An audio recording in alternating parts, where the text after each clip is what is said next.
इस नए वर्ष में भी परमेश्वर हमारे सामने एक वचन रख रहा है। उत्पत्ति पुस्तक अध्याय 1 और वचन 28 को मैं अभी पढ़ने जा रही हूँ। और परमेश्वर ने उनको आशीष दी और उनसे कहा, फूलो फलो और पृथ्वी में भर जाओ और उसको अपने वश में कर लो और समुद्र की मछलियों तथा आकाश के पक्षियों और पृथ्वी पर रेंगने वाले सब जंतुओं पर अधिकार रखो, ऐसा परमेश्वर ने कहा था। हमारे जीवन में भी देखिए, परमेश्वर चाहता है कि हमें आशीष दे, लेकिन उन आशीष को हम अपना ना सके, इसलिए शैतान जो है वो हमेशा रोड़ा बन के आता रहता है, हम सबको लुभाता रहता है। इस वजह से हमारे अंदर संसार के अनुसार जो इच्छाएं होती हैं उनसे हमें दबा देता है। उस वजह से हमारे अंदर एक स्वभाव टेम्पटेशंस आ जाते हैं। शैतान जो है वो संसार से ऊपर परमेश्वर से भी बढ़ के रहने की चाहत में हमें दबा देता है। इस निमित्त क्या होता है, हम आशीर्वाद को अपना नहीं पा रहे हैं। परमेश्वर के दिए गए आशीर्वाद, उन आशीर्वाद को मैं कैसे पा सकूंगी, कैसे मैं अपने मुंह से उसे कह सकूं। अगर वचन 20 को देखेंगे तो व्यवस्था विवरण 30:20 में देखेंगे तो दूसरे भाग को मैं पढ़ती हूँ। अपने परमेश्वर यहोवा से प्रेम करना, उसकी सुनना तथा उससे लिपटे रहना, क्योंकि यही तेरा जीवन और तेरे लिए दीर्घायु है। मतलब आपके जीवन में आप दीर्घ जीवन जी सकें, यानी आपको आशीर्वाद बन के जीना होगा, तो आपको क्या चुनना होगा? यहोवा से प्रेम करके, उसकी बात मानकर, उससे लिपटे रहने के लिए जीवन को ही अपनाना होगा। आप किसको पकड़े हुए हैं? संसार को पकड़े हुए हैं या फिर परमेश्वर को पकड़े हुए हैं? मनुष्य पर 7 तरह के शाप आते हैं। अगर पहला शाप को देखेंगे तो जब दूसरे देवी देवताओं का पीछा करेंगे तो उस मनुष्य पर शाप आएगा, ऐसा बाइबल बताता है। दूसरा अगर देखेंगे तो व्यवस्था विवरण अध्याय 28 और वचन 15 को देखेंगे तो, परंतु यदि तू अपने परमेश्वर यहोवा की बात ना सुने और उसकी सारी आज्ञाओं और विधियों के पालने में जो मैं आज सुनाता हूँ चौकसी नहीं करेगा, तो ये सब शाप तुझ पर आ पड़ेंगे। इस तरह परमेश्वर क्या कर रहा है? मनुष्य की सृष्टि करने के बाद मनुष्य को अनेक आज्ञाएं, नियम, विधियां दे रहा है। These are the conditions that you have to follow. इनका पालन करना होगा, उसके बात को हमें माननी होगी। तब अगर हम इन सब आज्ञाओं का उल्लंघन करेंगे, परमेश्वर के दिए गए आज्ञाओं का, यहोवा के दिए गए कंडीशंस को, यहोवा के नियम को, उसके दिए गए सब आज्ञाओं और विधियों का उल्लंघन करेंगे, तो मनुष्य के जीवन में शाप आ पड़ेगा। अब तीसरी को देखेंगे तो परमेश्वर की बात को माननी चाहिए।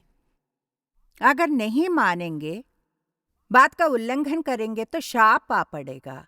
लेकिन हम सोचते रहते हैं कि ये शाप मुझ पर क्यों आ पड़ा है, मैंने इस आशीर्वाद को क्यों खोया है। ऐसा जब हम सोचते हैं तो परमेश्वर की निंदा करते हैं, क्यों प्रभु, मेरे साथ तूने ऐसा क्यों किया। लेकिन हम ये कभी नहीं सोचते कि हमने जो पाप किया है उस निमित्त, हम बात ना मानने के निमित्त ही हम पर ये शाप आ पड़ा है। अब चौथा व्यवस्था विवरण 7:25 और 26 में देखेंगे तो कोई भी वस्तु जो यहोवा के लिए घृणित है उसे घर में ना ले आना। परमेश्वर को किन किन वस्तुओं से घृणा है? बाइबल बताए खुदी हुई मूर्तियों का आराधना से। परमेश्वर यहोवा झूठी बातों से घृणा करता है। परमेश्वर की बात ना सुनना उसके लिए घृणा की बात है। मतलब परमेश्वर को जिस कार्य से भी घृणा है, उसे अगर हम जाने अनजाने में कर देते हैं, वस्तु घर में रख देते हैं, कभी कभार हम उसे स्वीकार कर लेते हैं, ऐसे कार्य करने या वस्तुओं को घर में ले आने से शाप ढूंढते हुए आ जाता है। अब पांचवा अगर देखेंगे तो भक्तिहीन के घर में शाप आ पड़ता है। नीति वचन अध्याय 3 वचन 33 इस तरह बताता है, दुष्ट के घर पर यहोवा का शाप होता है। हम दुष्ट बन के जी रहे हैं, जरा सोच कर देखिए, हम कहाँ पर दुष्ट बन के रहते हैं? क्यों मुझे आशीर्वाद नहीं मिलता है? उसका कारण हम खुद हैं। हम दुष्ट कार्य कर रहे हैं, हम परमेश्वर को जो पसंद नहीं वो कर रहे हैं। हमारे काम दुष्ट कार्य होने की वजह से ही परिवार में शाप आता है। राजा शाऊल ने दुष्कार्य किए थे, सगे दामाद को दुश्मन समझ लिया था, किसी भी तरह उसे मारना चाहता था। क्यों? शाऊल ने तो हजारों को, परंतु दाऊद ने लाखों को मारा है, कहकर वे स्त्रियां नाचती हुई गईं, इसलिए उसे ईर्ष्या हुई। दाऊद की दिन ब दिन वृद्धि हुई थी, लेकिन शाऊल का पतन होता गया था। उसका परिवार का सर्वनाश हो गया था। The whole family perished. शाऊल के पुत्र योनातान का बस एक लंगड़ा बेटा ही था, उसका नाम मपीबोशेत था। उसके सिवाय शाऊल के परिवार में कोई और नहीं था। पूरा का पूरा परिवार का सर्वनाश हो गया। किस लिए? शाऊल के किए एक पाप के निमित्त। अपने सगे दामाद को शत्रु के रूप में देखा, उसे द्वेष करता था, उसे मारने का प्रयत्न किया था, किसी भी तरह उसे उसकी जगह से हटा के खत्म करना चाहा। परमेश्वर ये सब देख रहा था। जब हम दुर्मार्गी का जीवन जीते हैं तो शाप हमारे परिवार का पीछा करता है। छठा, हमारा अतिक्रम उल्लंघन करते हैं। मत करो कहने से करते हैं। कुछ बच्चों को देखेंगे तो मना करेंगे तो करते हैं, करो कहने पर नहीं करते। अब यहाँ पर शाऊल उल्लंघन कर रहा है। 7 दिन उसे रुकने के लिए कहा जाता है। एक और जगह पे देखेंगे तो किसी भी अमालेकी को मत छोड़ना, भेड़ों को मत छोड़ना, जानवर को मत छोड़ना, अनेक जीव राशियों किसी को भी मत छोड़ना। अमालेकी मेरे विरुद्ध खड़ा हुआ है। उस देश को तुम्हें पूरी तरह से सर्वनाश करना होगा। ऐसा परमेश्वर के कहने पर भी शाऊल ने क्या किया? अच्छी से अच्छी भेड़ बकरियों, गाय बैलों, मोटे पशुओं और मेमनों, जो कुछ अच्छा था उन पर कोमलता की, परंतु जो कुछ तुच्छ और निकम्मा था उसका उन्होंने नष्ट कर दिया। तब उसने उल्लंघन किया। यहोवा की बात को अगर हम ना मानकर उसका उल्लंघन करते हैं तो वहाँ एक शाप आ पड़ता है।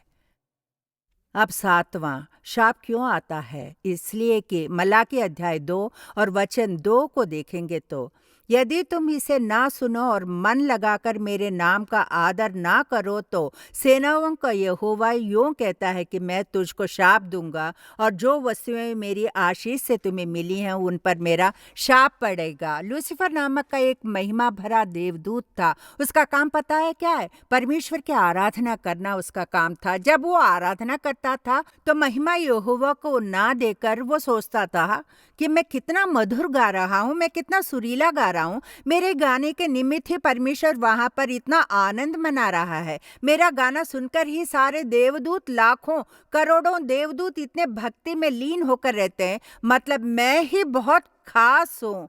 इस तरह जब यहोवा के दूत ने सोचा था तो महिमा और आदर परमेश्वर को ना देकर सारी महिमा खुद लेना चाहा तो यहोवा ने उसे नीचे धकेल दिया।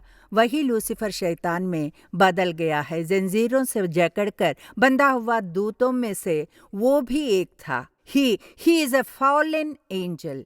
यहूदा की पत्री में वो ऐसा ही गिरा पड़ा था, वो बंधा हुआ था। महिमा यहोवा को ही देनी चाहिए। अगर कोई आपसे कहे कि आप बहुत अच्छा गा रहे हैं तो महिमा परमेश्वर को देनी चाहिए।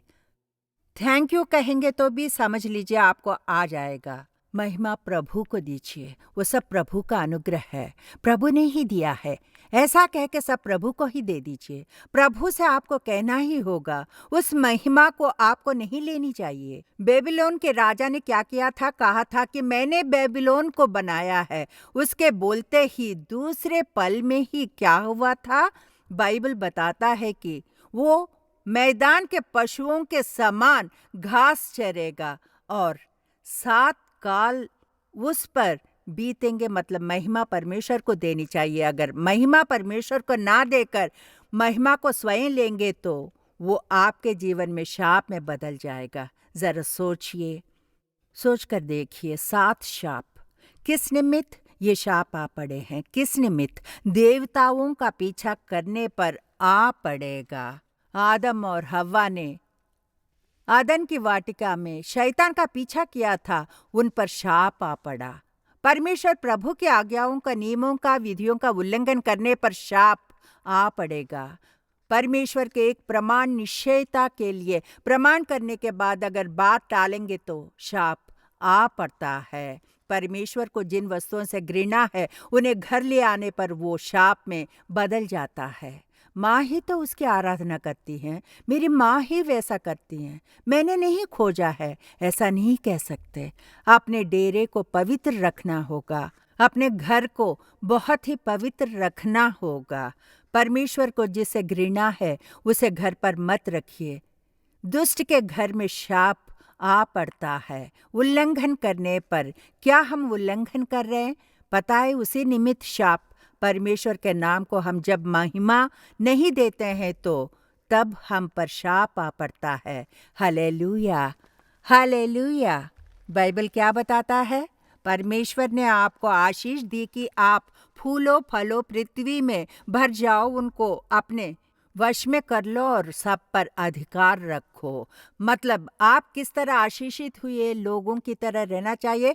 परमेश्वर ने आपको कैसे आशीषित किया? तुम फूलो फलो, तुम्हारी वृद्धि हो और अपने जीवन में भरपूर होने का एक अनुभव पाने वाले की तरह आप दूसरों को, दूसरे कार्य को वश में करने वाले होकर शैतान को अपने वश में कर लेना होगा। शैतान को विजयी नहीं होने देना चाहिए।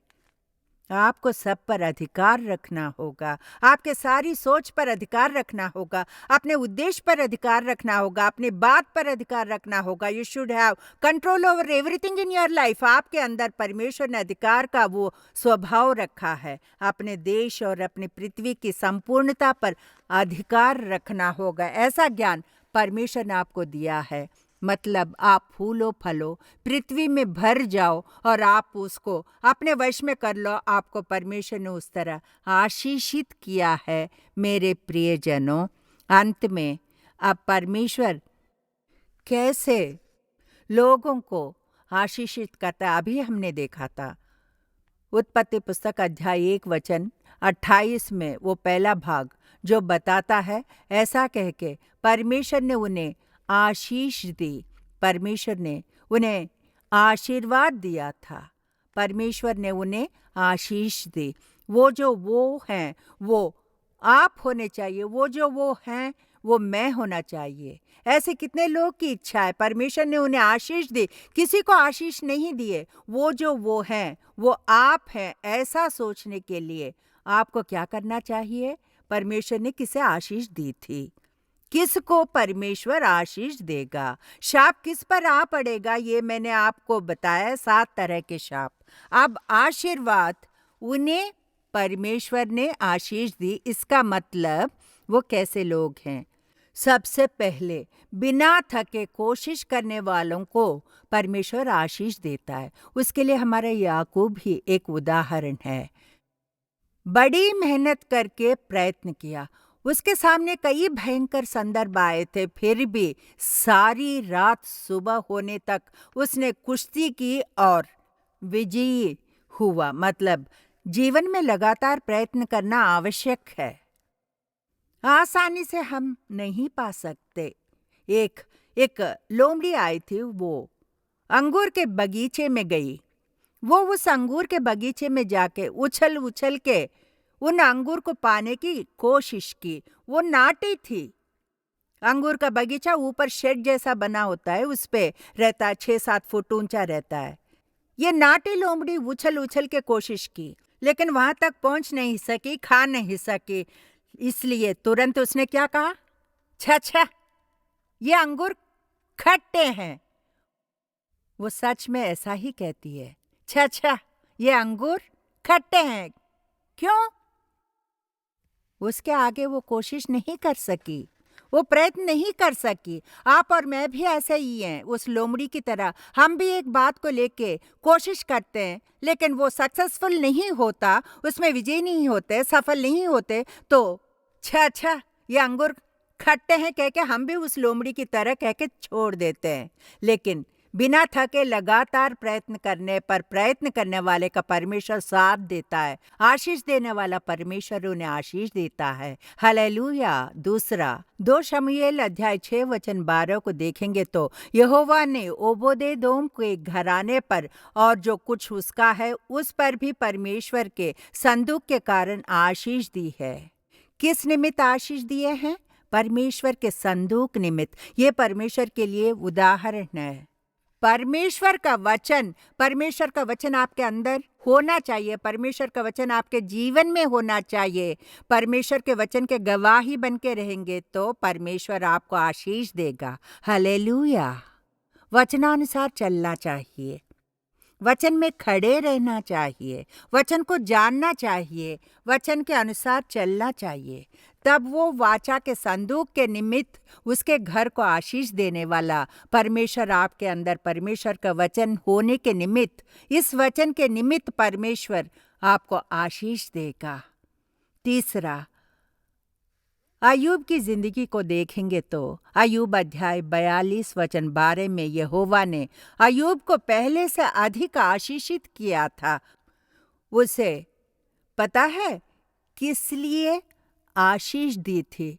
उसे किस लिए आशीष दी? अय्यूब पुस्तक 1:1 में अगर देखेंगे तो अय्यूब कैसा मनुष्य था?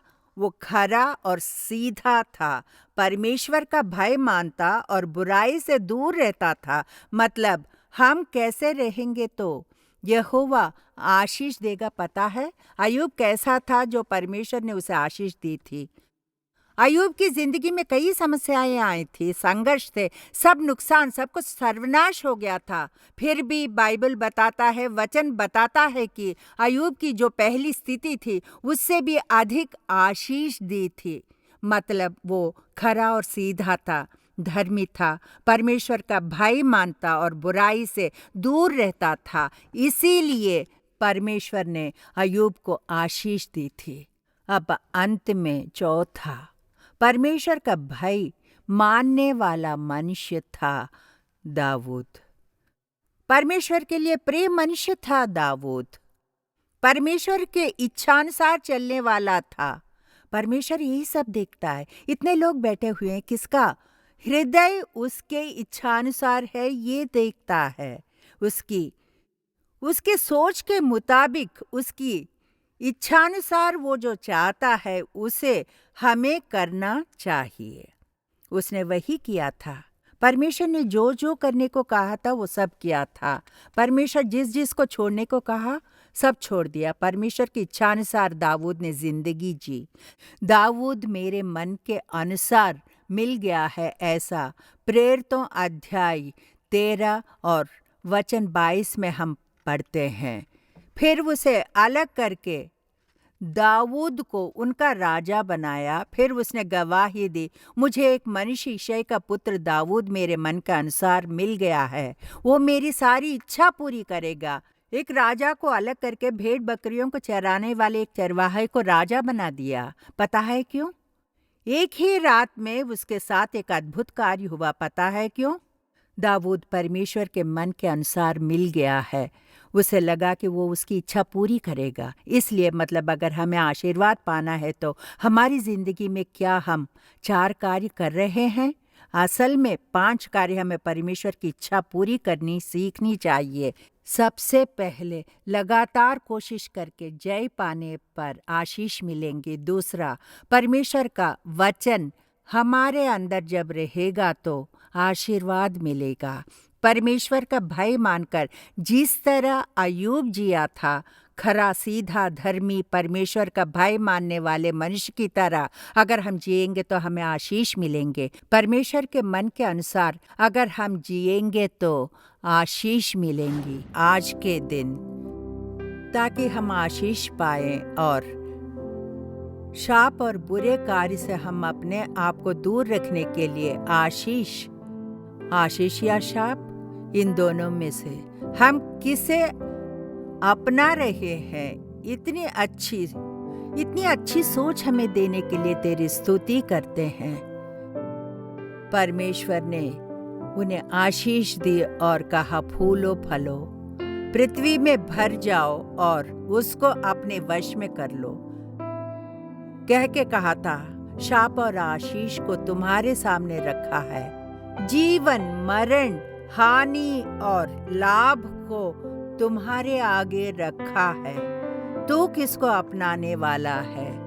अगर आशीष को तू अपनाएगा तो तू लाभ पाएगा, मरण को अगर तू अपनाएगा तो शाप को तू अपनाएगा तो मरण, हानि। तू किसे अपनाएगा? परमेश्वर कह के समर्पित कर दीजिए। दिस इज अ बिगिनिंग, एक नए वर्ष का पहला दिन, एक आरंभ में खड़े हुए हैं। अगर उन 7 शाप में से एक को भी मेरे परिवार में अगर तू देख रहा है तो, मुझ में देख रहा है तो, उस शाप को, उन हानिकारक बातों को मेरे अंदर से, मेरे परिवार से, मेरे इलाके से, मेरे डेरे से, मेरे घर से, मेरे बच्चों से, मेरे प्रिय लोगों से मुझसे दूर कर दे पिता। सब लोग मुंह खोल के कहिए, प्रभु मेरे अंदर वो शाप नहीं होनी चाहिए, जिससे तू द्वेष करता है मुझ में नहीं होनी चाहिए, जो तेरी इच्छा नहीं वो कुछ भी मुझ में नहीं होनी चाहिए। तुझे समर्पित करके रहना होगा। मैं जो कसम खाता हूँ उससे दूर नहीं जाना चाहिए। पिता मेरे अंदर शाप ना आ जाए, हमारी रक्षा कर पिता, रक्षा कर पिता परमेश्वर, रक्षा कर पिता परमेश्वर। हमारे अंदर की बुराई को निकाल के भलाई करके आशीष देने की प्रार्थना कर रहे हैं। पिता तूने कहा है इन्हें तू आशीषित करेगा, जीवन में कुछ भी छोड़ ना दे, संदर्भ को खो ना दे पिता, प्रयत्नों को ना छोड़कर, जिस तरह याकूब ने कुश्ती करके आशीर्वाद पाया था। अय्यूब पिता परमेश्वर से डरने वाला यथार्थ मनुष्य एक धर्मी न्याय से भरपूर परमेश्वर की आराधना करके बुराई को विसर्जित करने वाला था। हम भी वैसे ही जिंदगी जीने के लिए जिस तरह दाऊद परमेश्वर को प्रिय बन के रहा था, पिता की इच्छा को प्रतिदिन जानकर उसे निभाने वाले जैसे हम भी प्रभु की इच्छा को निभाने के लिए, परमेश्वर के प्रिय बन के जीने के लिए पिता हम पर अनुग्रह कर। पवित्र पिता तेरे वचन के लिए तेरी स्तुति करते हैं। इस वर्ष के वादे के अनुसार परमेश्वर इन्हें आशीष दे पिता। पिता परमेश्वर ये लोग शाप को नहीं आशीर्वाद को अपनाएं, इनका पारिवारिक जीवन आशीषित रहे, इनका जीवन दीर्घ जीवन में बदल दे पिता। कमजोर लोगों को तू अपनी शक्ति देकर उन्हें आशीर्वाद दे। बच्चे आशीषित जिंदगी जीने के लिए ये वर्ष 2023 का वर्ष जनवरी से लेके दिसंबर तक पिता तू हमें आशीर्वाद दे के रक्षा करके भलाई के मार्ग में हमारी अगुवाई करके तृप्त करके रखने के लिए पिता तेरे चरणों में बैठ के तेरे सम्मुख सर झुका के यीशु के नाम में प्रार्थना कर रहे हैं हमारे अच्छे पिता। आमीन आमीन। प्यारे साथियों, बहन नलनी विल्सन का विनयार्ड सेवकाई द्वारा प्रस्तुत हर रविवार सुबह 9:30 बजे से लेकर 11:30 बजे तक इसमें अभिषेक के साथ आराधना भी हो रहा है। उसमें भाग लेने के लिए कलीसिया में प्रत्यक्ष आमंत्रित करते हैं। जगह विनयार्ड सेवकाई, मंदवली बस डिपो के पास, कैनाल बैंक रोड, मंदवली, चेन्नई 28। अधिक जानकारी के लिए 9962623333 9962623333 पर कॉल करें।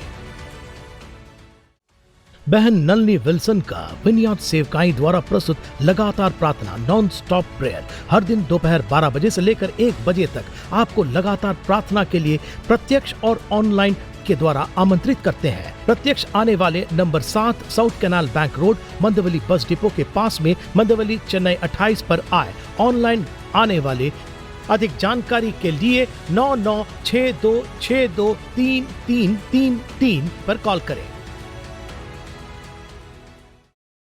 Admissions open for 2023-24. Call 999628 St. John's Senior Secondary School, CBSE, Mandavali, Chennai 28.